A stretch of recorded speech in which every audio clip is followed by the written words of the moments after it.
आज दिखेगी मोदी की बोट डिप्लोमेसी। पीएम मोदी इस वक्त फ्रांस में हैं। पीएम की 3 पावरफुल देशों की यात्रा की शुरुआत फ्रांस से हुई। अब से कुछ देर बाद पीएम के कार्यक्रम शुरू होंगे। मेक इन इंडिया के मिशन को आगे बढ़ाने के लिए पहले फ्रांस के बड़े सीईओ से मुलाकात होगी और फिर होगी बोट डिप्लोमेसी। मोदी फ्रांस के राष्ट्रपति फ्रांसवा होलांद के साथ सीन नदी की सैर करेंगे और यहीं पर 2 देशों के रिश्तों को और मजबूत करने के लिए होगी बोट पर चर्चा।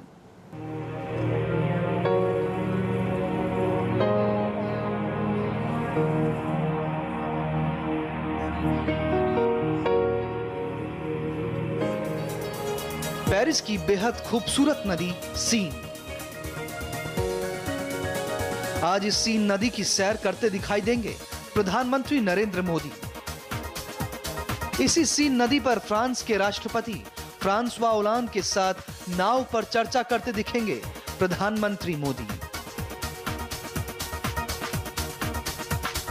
इंडिया टीवी संवाददाता अभिषेक उपाध्याय भी पेरिस की सीन नदी में क्रूज पर सवार हुए और पेरिस के इतिहास की निशानियां देखी, जिनके गवाह आज पीएम मोदी भी बनेंगे। क्रूज सीन की खूबसूरत लहरों पर खेलता हुआ आगे बढ़ चुका है और ये पूरा रास्ता खूबसूरती के अलग अलग मकामों से भरा पड़ा है। ये खूबसूरत सा पुल देखिए, इस तरह के बेहद ही खूबसूरत पुल इस पूरे सफर में आते हैं। कुल 37 पुल ऐसे हैं जो इस पूरे सफर में, सीन के पूरे सफर में 37 ऐसी खूबसूरत पुल पड़ेंगे और इस सीन नदी के दोनों ही किनारों पर पेरिस की खूबसूरती भी दिखाई पड़ रही है। 16वीं शताब्दी की, 15वीं शताब्दी की जो फ्रांस की स्थापत्य कला है उसका शानदार नमूना दिखाई पड़ रहा है और इसी सीन की खूबसूरत लहरों पर भारत के प्रधानमंत्री नरेंद्र मोदी और फ्रांस के राष्ट्रपति फ्रांसवा होलांद जब बातचीत करेंगे तो उसमें सीन की इस खूबसूरती का मिजाज अपने आप में घुल मिल जाएगा। पेरिस के बीचों बीच बहने वाली सीन नदी 776 किलोमीटर लंबी है। पेरिस बेसिन के तहत इसे एक अहम कॉमर्शियल वाटरवे का दर्जा हासिल है। 776 किलोमीटर लंबी इस बेहद ही खूबसूरत सीन नदी पर सफर करते हुए हमको इस तरह के क्रूज दिखाई पड़ रहे हैं। इस पूरी नदी पर ऐसे ही क्रूज पूरे सफर में नजर आते हैं और इस नदी का 60% हिस्सा है वो कॉमर्शियल आवागमन के लिए इस्तेमाल होता है। देखिए हाथ हिलाते हुए हमको लोग दिखाई पड़ रहे हैं। इनको जैसे ही कैमरा जाता है वैसे ही ये हाथ हिलना शुरू कर देते हैं, यानी कि जो संकेतों की भाषा होती है, प्रतीक इधर भी हाथ हिलते हुए नजर आ रहे हैं। प्रतीकों की भाषा वो हर जगह समझ में आती है और उसको भाषा की भी जरूरत नहीं होती है। सीन नदी के एक बड़े हिस्से पर इसी तरह कॉमर्शियल वाटर बोट्स घूमती हैं और मुसाफिरों को पेरिस की खूबसूरती से रूबरू कराते हैं। ये जो खूबसूरत ब्रिज देख रहे हैं, अलेक्जेंडर 3 ब्रिज इसे कहते हैं। फ्रांस का एक बेहद ही खूबसूरत ब्रिज है और इस ब्रिज को देखने के लिए भी सैलानी दूर दूर से आते हैं। यहाँ से भी नजर आ रहा है ये ब्रिज और इस ब्रिज के दोनों ओर जो दो बड़े स्तंभ दिखाई पड़ रहे हैं, इनके ऊपर जो सुनहरे रंग की आकृतियां नजर आ रही हैं, ये फ्रांस की खूबसूरती और ये खूबसूरती इसी सीन नदी से ही नजर आती है। जब आप इस सीन नदी का सफर करते हैं तो ये सारी चीजें दिखाई पड़ती हैं। इस पूरी खूबसूरती को फ्रांस ने अपने आप में सजो कर रखा हुआ है और क्रूज का सफर जारी है और इसमें एक से बढ़कर एक खूबसूरत मुकाम आ रहे हैं। देखिए दुनूवरा म्यूजियम है। दुनूवरा म्यूजियम फ्रांस का एक बेहद ही प्राचीन म्यूजियम है जो फ्रांस के इतिहास को संजोए हुए है, फ्रांस की विरासत को संजोए हुए है और फ्रांस का जो इतिहास है उस इतिहास में अलग अलग पड़ाव हैं। फ्रांस की क्रांति भी एक पड़ाव है, अगर तो रोमन एम्पायर भी एक पड़ाव है और जो मेटेलिक युग है उसके भी जो अवशेष हैं वो भी एक पड़ाव हैं। ये सब इस खूबसूरत म्यूजियम का हिस्सा है और वो कहते हैं ना कि अपनी जड़ों से जुड़े होना भी एक बहुत बड़ा सौभाग्य होता है। ये सौभाग्य सीन नदी पर इस समय तैरता हुआ नजर आ रहा है। सीन पर बने खूबसूरत पुलों और साफ सुथरे घाटों को देखकर इंडिया टीवी संवाददाता अभिषेक उपाध्याय को हिंदुस्तान की पूजनीय नदी गंगा की याद आ गई। मेरे देश की गंगा 2525 किलोमीटर लंबी है। गंगा पवित्र नदी है। गंगा का नाम लेते हैं तो हृदय में आध्यात्मिकता का सागर हिलोरे मारने लगता है। ये सीन नदी है। इसे हम फ्रांस की गंगा कह सकते हैं, लेकिन इसके पानी को देख करके, इसके किनारों को देख करके मुझे इस बात का ख्याल आता है कि आखिरकार हमारी गंगा इस नदी की तरह साफ सुथरी क्यों नहीं है। आखिरकार गंगा के किनारे, गंगा के घाट इस तरह विकसित क्यों नहीं हैं।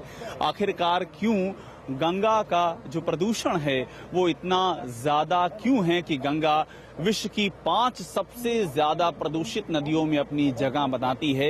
ये एक दर्द है और सीन को देख करके इस दर्द का निशान, इस दर्द का रंग और भी गाढ़ा हो जाता है। यहाँ आकर के एक उम्मीद जगती है कि काश कुछ ऐसा हो, इन दोनों ही देशों के बीच में कुछ ऐसा हो कि सीन की ये खूबसूरती ये गंगा तक पहुंचे। प्रधानमंत्री नरेंद्र मोदी जब भी किसी राष्ट्र अध्यक्ष से मिलते हैं तो कुछ यादगार तस्वीरें जरूर देखने को मिलती हैं। पीएम मोदी जब फ्रांस के राष्ट्रपति फ्रांसवा ओलांद से मिलेंगे तो सीन नदी की इन्हीं लहरों पर दोस्ती की बातें होंगी, नाव पर चर्चा होगी और रिश्तों की नई इबारत लिखी जाएगी। कैमरामैन सुरेंद्र कौल के साथ अभिषेक उपाध्याय, इंडिया टीवी, पेरिस। प्रधानमंत्री मोदी कल रात पेरिस पहुंचे। अब से कुछ देर बाद उनका आधिकारिक स्वागत होगा। गार्ड ऑफ ऑनर दिया जाएगा। उनके स्वागत के लिए राजस्थान का एक स्पेशल बैंड बुलाया गया है। इस बैंड ने क्या तैयारी की है पीएम के स्वागत के लिए, आपको दिखाते हैं। आईफिल टावर के हम साए में बैठे हुए हमारे साथ राजस्थान का मशहूर धोद ग्रुप है और इस ग्रुप को एम्बेसी ने, फ्रांस में जो भारत की एम्बेसी है, भारत का दूतावास है, उसने विशेष तौर पे न्योता दिया है कि ये आए और भारत के प्रधानमंत्री नरेंद्र मोदी के फ्रांस में आने के मौके पर उनके स्वागत में परफॉर्म करें। और देखिए एकदम भारतीय वेशभूषा में इस ग्रुप के सदस्य दिखाई पड़ रहे हैं। रईस भारती जो इसके डायरेक्टर हैं इस ग्रुप के, वो बैठे हुए हैं। रईस जी, आप लोगों को परफॉर्म करना है प्रधानमंत्री नरेंद्र मोदी के स्वागत के लिए, कोई विशेष गीत सोच करके आए हुए हैं? नमस्ते जी। खासकर हम माननीय प्रधानमंत्री नरेंद्र मोदी जी के लिए हमारे राजस्थान का बड़ा फेमस गाना है वेलकमिंग सॉन्ग, केसरिया बालम आओ नी पधारो महाराज देश। केसरिया बालम के आवो सा पधारो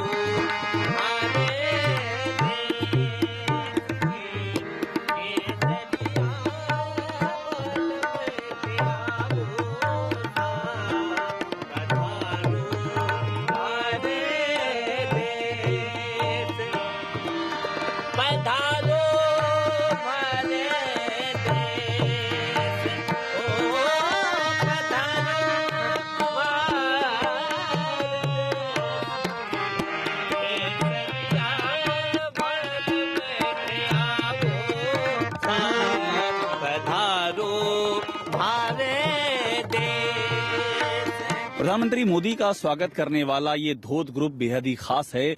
ये लोग 85 देशों की यात्राएं कर चुके हैं, अभी तक 1000 से ज्यादा प्रस्तुतियां दे चुके हैं और इनको खास मौके पर बुलाया गया है प्रधानमंत्री मोदी की फ्रांस में अगवानी के लिए।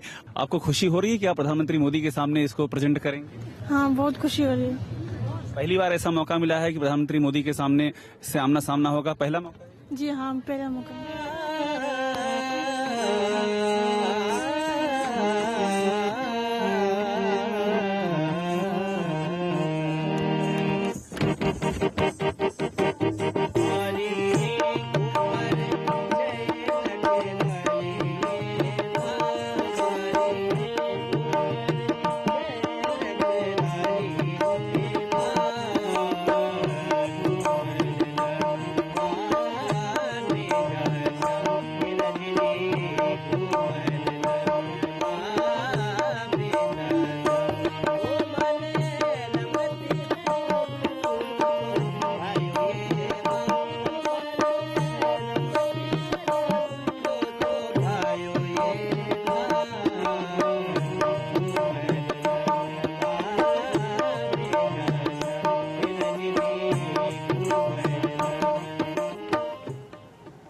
पीएम मोदी का ये दौरा भारत और फ्रांस दोनों देशों के लिए काफी अहम है। दोनों देशों के बीच आज कई अहम समझौतों पर हस्ताक्षर हो सकते हैं।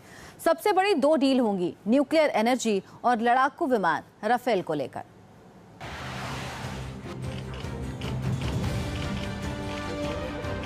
मोदी के इस दौरे से भारत को कई सफलताएं हाथ लग सकती हैं। उनमें से एक है परमाणु मोर्चे पर कामयाबी। इस यात्रा के एजेंडे में सिविल न्यूक्लियर एनर्जी के क्षेत्र में सहयोग बढ़ाए जाने की बातचीत सबसे ऊपर होगी। इस दौरे में फ्रांस सरकार की न्यूक्लियर कंपनी अरेवा और nuclear power corporation of India के बीच महाराष्ट्र के जैतापुर में 9,900 मेगावाट की क्षमता वाले न्यूक्लियर रिएक्टर लगाने के लिए बातचीत आगे बढ़ सकती है, जो काफी समय से लटकी हुई थी। न्यूक्लियर ये भी एक अहम मुद्दा है, क्योंकि भारत चाहता है कि ऊर्जा, न्यूक्लियर ऊर्जा एक अहम कंपोनेंट बने हमारी क्लीन एनर्जी का। तो कोशिश ये है कि जब बातचीत होगी इन दोनों मुद्दों पर होगी और हमारी आशा है कि बात आगे बढ़ेगी। दूसरी बातचीत जिस पर सबकी निगाहें टिकी हुई है वो है भारत और फ्रांस के बीच रफाल डील। रफाल फ्रांस का लड़ाकू विमान है। भारत ने 126 रफाल खरीदने की डील की है, लेकिन पैसे को लेकर ये डील लंबे समय से रुकी हुई है। अगर रफाल के साथ ये सौदा हो जाता है तो ये भारत की अब तक की सबसे बड़ी डिफेंस डील होगी। राफेल डील का मामला काफी समय से अटका हुआ है, प्राइसिंग को लेकर नेगोशिएशन चल रहे हैं। आपको उसमें कुछ लगता है कि वे अहेड हो सकता है राफेल के इश्यू पर? देखिए, नेगोशिएशंस में अगर आपको पहले बता दें तो फिर नेगोशिएट कैसे करेंगे? तो बस ठहरिए, जब आउटकम निकलेगा तो आपको बताएंगे, लेकिन नेगोशिएशंस होंगी और सीरियस तरह के नेगोशिएशन। राफेल पर नेगोशिएशन होगी, आपका कहना है? नेगोशिएशंस तो जारी हैं राफेल पे कई दिन से, बस कुछ मुद्दे हैं जिसका सलूशन निकलना है। मोदी की इस यात्रा पर वायुसेना बेसब्री से नजर बनाए हुए है, क्योंकि इस यात्रा में एक और बड़ी डील हो सकती है। 2 एयरबस 330 विमान की 5,000 करोड़ रुपए से ज्यादा की इस डील को सरकार की मंजूरी मिल चुकी है। पूरी उम्मीद है कि ये डील मोदी की इस यात्रा में फाइनल हो जाएगी। एयरबस, हम भारत में कई एयरबस यूज करते हैं और आप जैसे जानते हैं प्रधानमंत्री जी की प्राथमिकताओं में मेक इन इंडिया एक अहम प्राथमिकता है। तो एयरबस में हमारी ये इच्छा है कि कुछ पार्ट्स भारत में भी बने। तो इस पर बातचीत होगी जब प्रधानमंत्री जी तुलूज जाएंगे। रक्षा क्षेत्र में फ्रांस के साथ भारत की भागीदारी हाल के दिनों में काफी बड़ी है। हिंद महासागर में रडार शेयरिंग हो या संयुक्त सैन्य अभ्यास का मामला हो, इसमें दोनों देश कई कदम आगे बढ़े हैं और अब कई और कदम आगे बढ़ने की उम्मीद है। Abhishek Upadhyay, India TV, Paris, France. France में आज और कल के दिन पीएम के कई कार्यक्रम हैं। इन 2 दिनों में कई मुलाकातें होंगी, कई अहम समझौते होंगे। फ्रांस में मोदी का पूरा कार्यक्रम क्या है, आपको बताते हैं। 10 तारीख को पीएम का ये कार्यक्रम है कि सुबह 2 राउंड टेबल कॉन्फ्रेंस होंगी। आज 2 राउंड टेबल कॉन्फ्रेंस होंगी। पहली कॉन्फ्रेंस सीईओज के साथ इंफ्रास्ट्रक्चर पर होगी, इंफ्रास्ट्रक्चर को लेकर बातचीत होगी। दूसरी कॉन्फ्रेंस सीईओज के साथ ही होगी, जिसमें डिफेंस के मुद्दे पर बातचीत होगी। कॉन्फ्रेंस के बाद यूनेस्को में मोदी का भाषण होगा। इसके बाद फ्रांस की असेंबली के स्पीकर के साथ प्रधानमंत्री मोदी लंच करेंगे और लंच के बाद राष्ट्रपति ओलांद के साथ बातचीत होगी। 1-to-1 मीटिंग है, बातचीत होगी जिसमें कई अहम मुद्दों पर चर्चा होगी। डेलीगेशन स्तर पर दोनों देशों की बैठक होगी।